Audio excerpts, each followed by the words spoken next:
Hey, you guys. Let's talk about I Love Lucy tonight.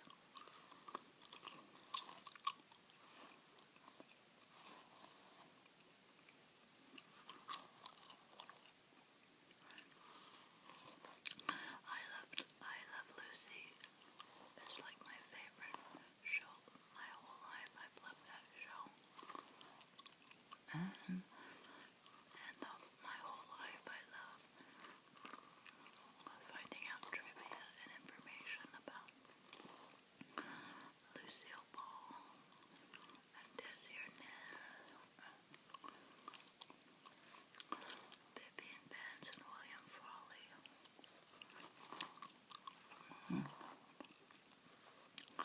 A couple weeks ago,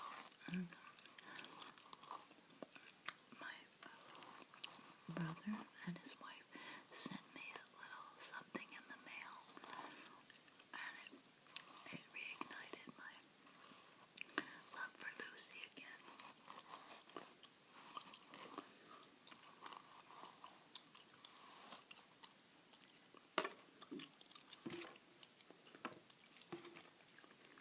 Here's the gum I'm chewing tonight, by the way. Trident bubble gum.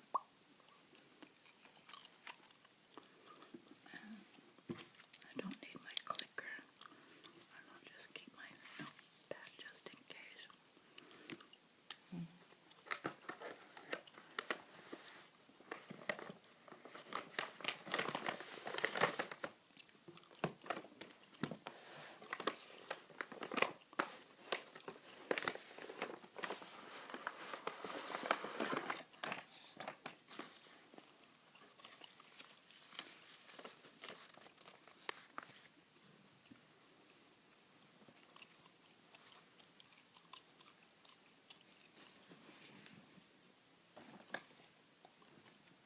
I Love Lucy t-shirt.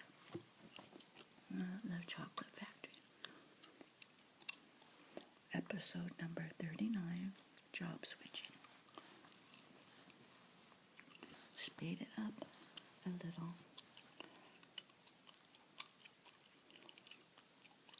CBS. Yeah, the I Love Lucy show originally aired on CBS.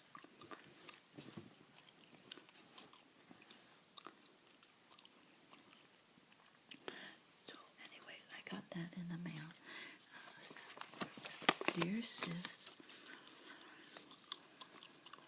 we saw this in Salem, Oregon, and thought of you. I wanted you to have this. We love you. Love, brother and sister-in-law. Isn't that cute? So,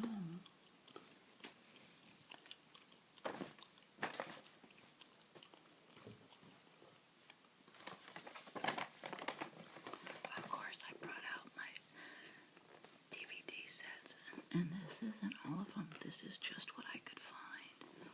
This is the complete third season.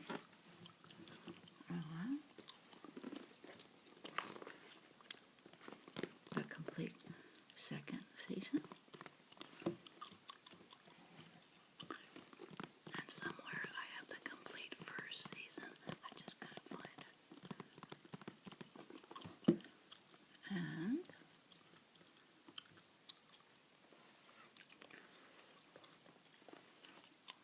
final seasons. 7, 8, and 9. But I'm not sure about which I Love Lucy this is because I kind of don't recognize it as the real.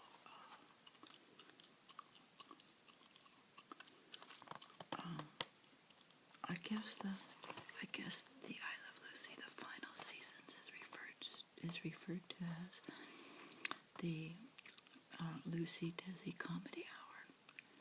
I'm not sure. I'm still doing research on that. But these ones, there's 13 shows on here, and they're just different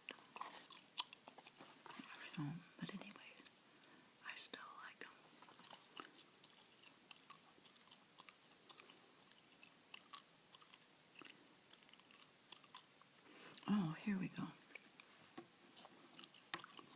Following the widely successful 6-season run, I Love Lucy expanded to a 1-hour format as The Lucille Ball and Desi Arnaz Show, later released as the Lucy Desi Comedy Hour. These hilarious specials debuted with the 75-minute-long Lucy Takes a Cruise to Havana, in which Lucy McGillicuddy, vacationing with her best friend Susie McNamara, guest stars as Ann Southern, meets Ricky Ricardo for the very first time in another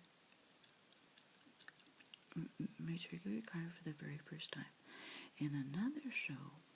Lucy attempts to get chummy with neighbor Tallulah Bankhead. I remember both of these. Remember Tallulah Bankhead? Oh my goodness.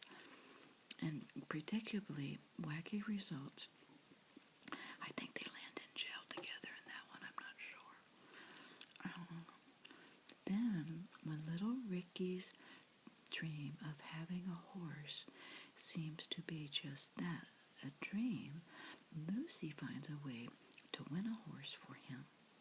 From the shenanigans in a men-only geisha house in Tokyo to clowning with a legendary Red Skelton in Alaska to bullfighting in Mexico, these star-studded TV episodes continue the love, laughs, and classically funny situations that make I Love Lucy one of television's greatest comedy series.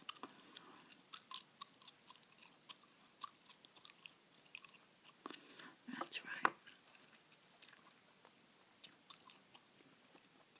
Yeah, these ones are different. See, the final season 7, 8, and 9. Mm-hmm. So I do have season 1 somewhere. I don't know where. So I need to get 1, 2, 3, 4, 5, 6. I need to find seasons 4, 5, and 6 on DVD, and then I'll have them all. And I'll be good to go.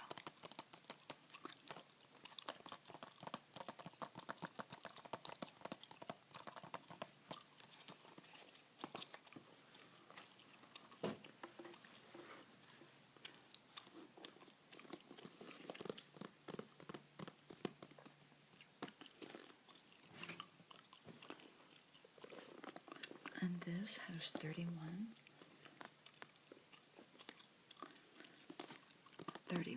shows from its 1951 premiere to the present day. I Love Lucy has never been off the air.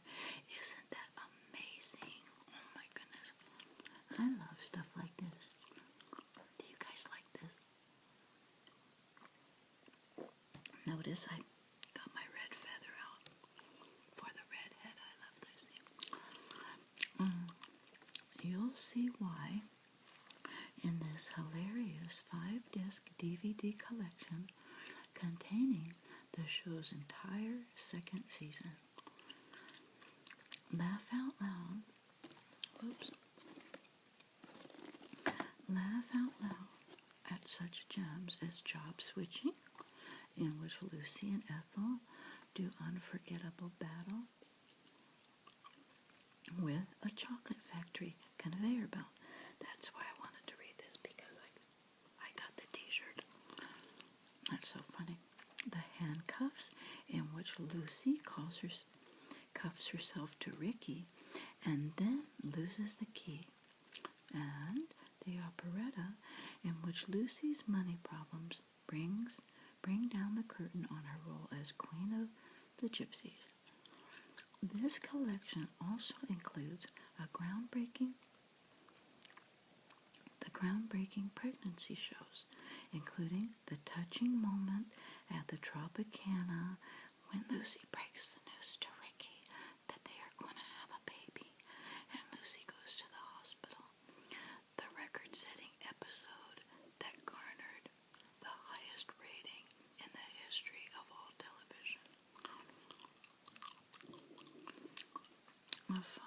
disc collection featuring 31 uncut season 2 episodes, restored and remastered, flubs, lost scenes, restored music, behind the scenes little featurettes, deleted footage,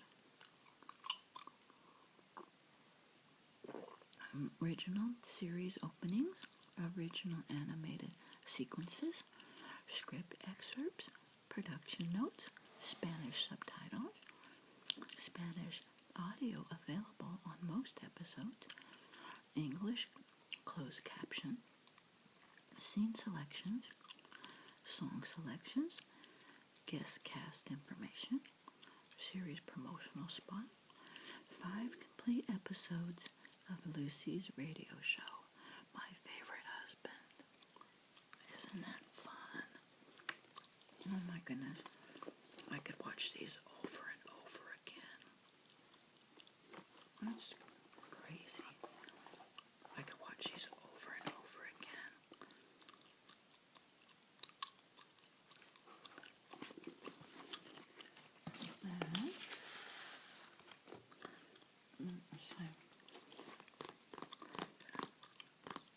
The third season.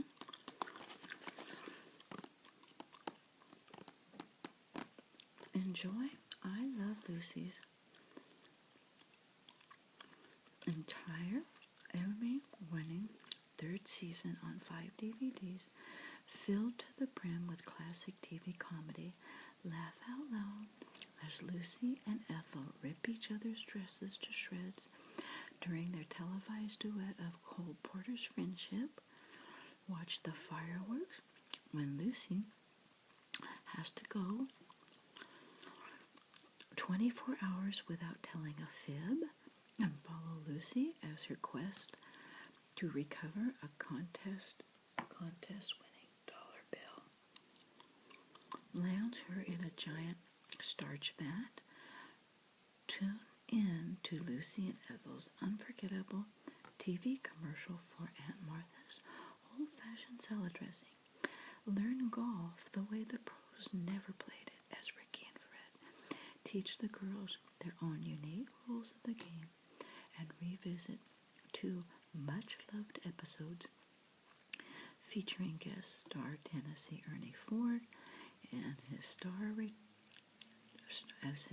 turns into cousin Ernie. This was compilated by and produced by Greg Oppenheimer. Season 3. So, here we have it all. And, let's see here.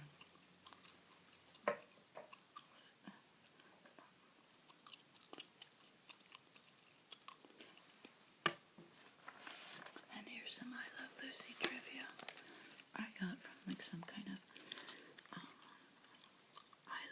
ultimate I Love Lucy miscellaneous trivia, Wikipedia trivia.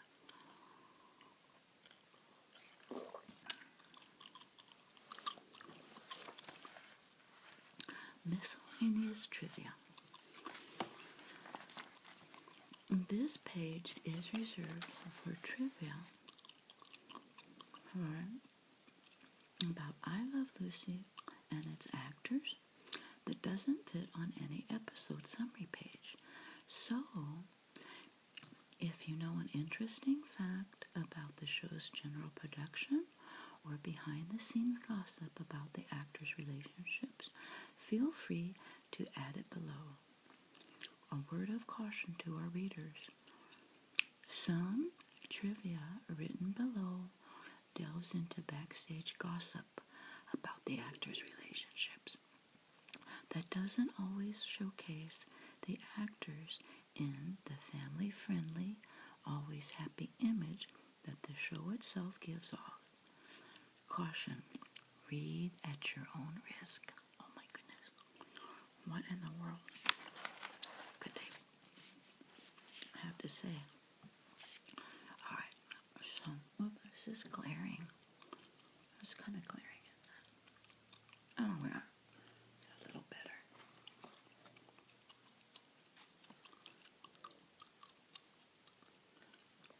Let's see here.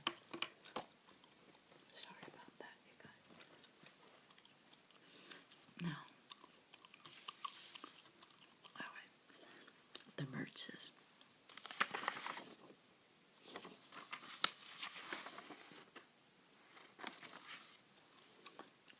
The characters of Fred and Ethel Mertz were created by taking the first name of Lucy's brother Fred and the first name of her good pal, Broadway star Ethel Merman. Ironically, Vivian Vance had been an understudy for Ethel Merman while on Broadway. Vivian must have been truly destined to play Ethel Mertz. The Mertzes derived their surname from a doctor who lived down the block from Madeline Pugh in Indianapolis.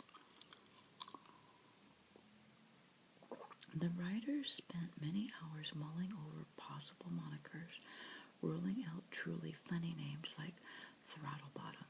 They knew they needed something that was really humorous, something they could play with. When Madeline Pugh suggested Dr. Mertz, the team echoed, "That's it."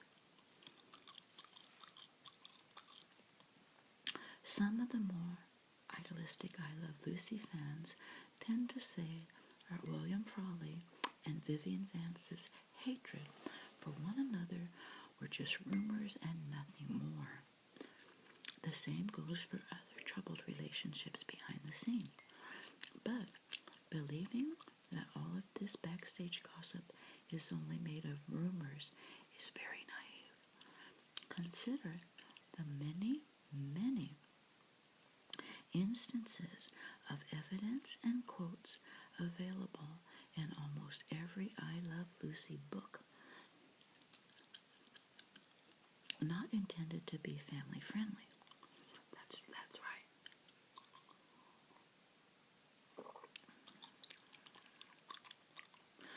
Bill and Vivian hated each other, but were such great performers that they fooled America into thinking that they got along really well. It is as simple as that. Their hatred for each other started very early on, in the very first week or so of the show. Oh my goodness. That's terrible. Vivian started off as being very friendly and cordial to Bill, but when he heard that Vivian thought he was too old to play her husband, Bill started the rocky road. He just started being really rude and mean to Vivian, and things went south from there. A very foul-mouthed individual, Bill would usually refer to Vivian as the bitch, or worse things that we will not be printed here. And Vivian would insult Bill's old age and other aspects of his life. The first time they were set to sing and dance together, Vivian made it clear that she didn't think Bill would possibly be able to keep up with her in performing. And this was one of the most hurtful insults a person could give to Bill.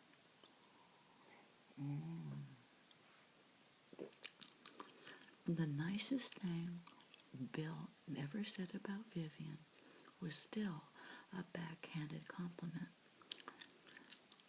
"She's one of the nicest girls to ever come from Kansas, but I wish she'd go back." Oh.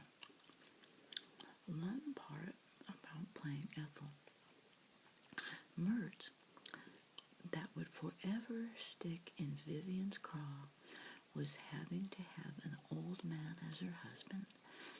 She thought of herself as glamorous and still very young, and she hated having someone old enough to be her father be her romantic partner on the show.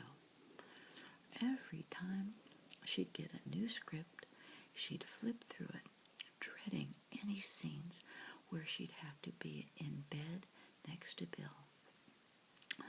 She probably hated First Stop, and any time she had to kiss Frawley, she would give only an air kiss.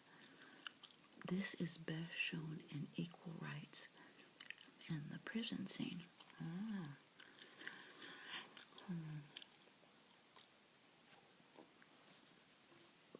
Vivian danced.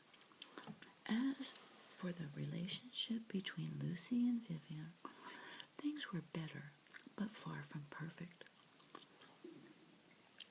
Their relationship started off stormy, but they did grow to become very good friends over the years. However, even as friends, there was always a sort of barrier between them, since Lucy always would be Vivian's boss in some way or another. But over the years, they bonded by performing and having fun together in their later years, crying together over their marital problems. But Vivian got a very chilly welcome from Lucy when the show started. Lucy didn't think Vivian was dumpy or overweight enough to play Ethel. And she didn't want to be upstaged as the beautiful star. And she didn't want to be upstaged as a beautiful star. Another part of the backstage trouble that often has been said to have been a rumor is a part in Vivian's contract that made her always be 20 pounds overweight. Oh my goodness, that's terrible. But like Bill and Vivian's hatred for one another, this was true, far from a rumor. Lucy learned to respect Vivian because of how Vivian wouldn't take any of Lucy's nonsense. Lucy would walk all over people if allowed, and she actually liked it when somebody would stand up to her.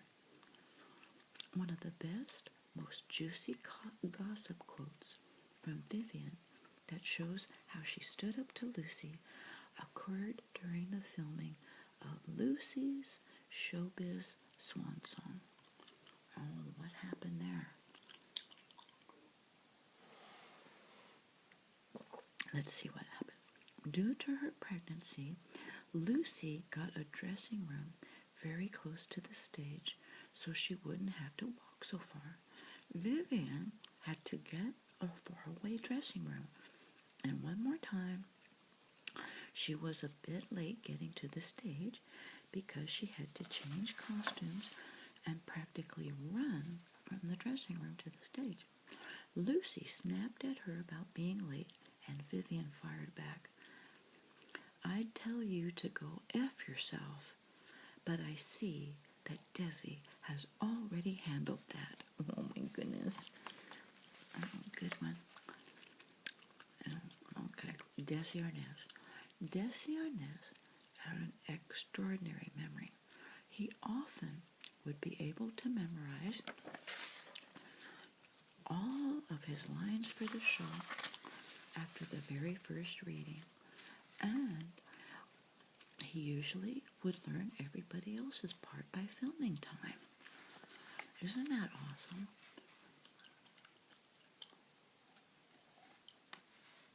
He was the true force behind the workings of the show, and in later years, he was busy off doing Desilu production tasks during most of the rehearsals, but because of his great memory, he didn't need to practice his part. He knew it cold right away. Very nice. William Frawley. On the opposite end of the dialogue memorization spectrum was William Frawley. He reportedly would tear out all of the pages of a new script that had any Fred dialogue on it and throw away the rest without even reading the full script. Writer Bob Weisskopf said that Frawley would often go and complain when he had too many lines. He wanted as little to do and say as possible. And Weisskopf and Frawley just wanted to get off the set. Weisskopf said Frawley just wanted to get off the set and go drink at the restaurant Musso and Frank's. Vivian Vance said that one time Frawley saw the script for Lucy Has Her Eyes Examined, and he asked if this was next week's episode. Vivian told him that it was the script for the current episode that they were about to film in 15 minutes. Frawley didn't even bother to learn the basic plot of the episode. This is not to say that Frawley didn't take his role of Fred Mert seriously. He was very thankful for the role because it brought him good, steady work that he didn't have before the show started. He just didn't care to bother learning about any parts of the show that didn't include Fred.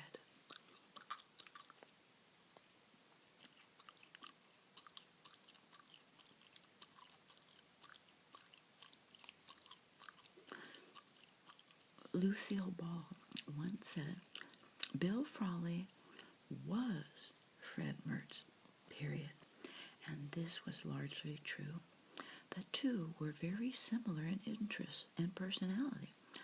So Frawley didn't need to concern himself with any additional information. He just could show up and play his own self. When Desi offered William Frawley the role of Fred Mertz, Desi was about the only one who wanted him. Everyone else didn't think that he'd do a very good job because of his past antics and heavy drinking. But Desi took a chance with him, knowing Frawley would be perfect for Fred Mertz. Desi did give Frawley an ultimatum, though, saying that if Frawley messed up once by skipping work or rehearsal, that he would be out. Frawley faithfully came to work the entire time that he played Fred, and he never missed a required day. The only time Frawley would take off work with permission was whenever the Yankees were in the World Series. He put a clause in his contract saying how he would be allowed to attend every Yankees World Series. Frawley was a huge sports nut, especially regarding baseball.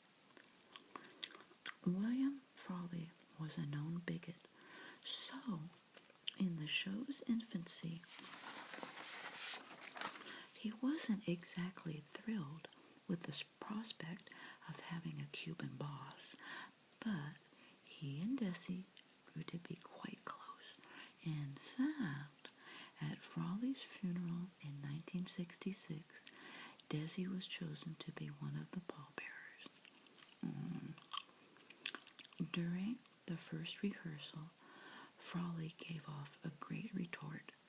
When lunchtime came, Lucy and Desi just pulled out a picnic basket of fried chicken and started eating, not bothering to notice that none of the other cast and crew members had anything to eat.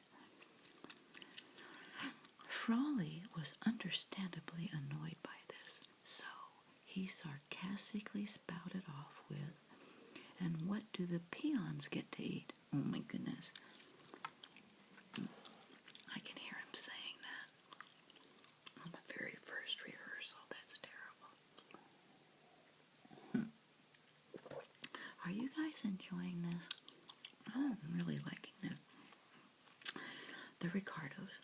When planning to make the pilot, Lucy and Desi originally were told to make the show a lot like their real lives, where both Lucy and Desi's characters were rich and successful in Hollywood. Lucy and Desi currently knew that their viewing audience wouldn't be able to relate to celebrity problems, and this is why they chose to have the show be about common, everyday domestic problems. Also, the original character names of Lucy and Larry Lopez were quickly disposed of for several reasons. First and foremost, everyone felt that the overused alliteration of the names bordered on unrealistic and nauseating. Secondly, it was feared that having the character's last name be Lopez would confuse Desi with another band leader from that era whose last name was Lopez. Finally, it is speculated that Ricardo was thought up to please Lucy's superstition about the AR letter combination and names being lucky for her. Interesting. I did not know that. Interesting. The show. The cast and crew had a tradition on the show from the start that whenever somebody would get spontaneous applause from the audience for doing something, they would receive a silver dollar at the end of that episode. There was a chart to keep track of how many silver dollars each person had. So, the next time you hear spontaneous applause on the show, just say to yourself, there goes another silver dollar. As for Emmys, one surrounding the show, Lucille Ball won for Best Comedian in 1952 and for Best Actress in a Continuing Performance in 1953. Vivian Vance won Best Supporting Actress in 1953, and the show itself won for Best Situation Comedy in both 1952 and 1953. When Red Skelton beat Lucy the first year she was nominated, he famously said that they gave the Emmy to the wrong redhead and that Lucy should have won. William Frawley was nominated 5 times for an Emmy, but sadly never won. Desi Arnaz was never nominated throughout the show's run. When questioned about all of his Emmy losses, Frawley hilariously quipped, "It didn't surprise me. I knew they didn't know what they were doing when Vivian Vance got one." Oh my goodness. That's terrible. Throughout the show, the Mertz's and Ricardo's home phone number changed a lot. The writers, always trying to make sure that they used New York phone numbers that weren't really in service, here are all of the Ricardo's numbers. Oh my goodness, I remember this one. Murray Hill 5. That is so cool. That brings back good memories. You can see how old the show is when they say a phone number, Murray Hill 5. Murray Hill 5 9975 and Murray Hill 5 9099. And here are all of the Merch's phone numbers. Circle 1 2099, Circle 7 2099, Plaza 5 6098, and Skylar 4 8098.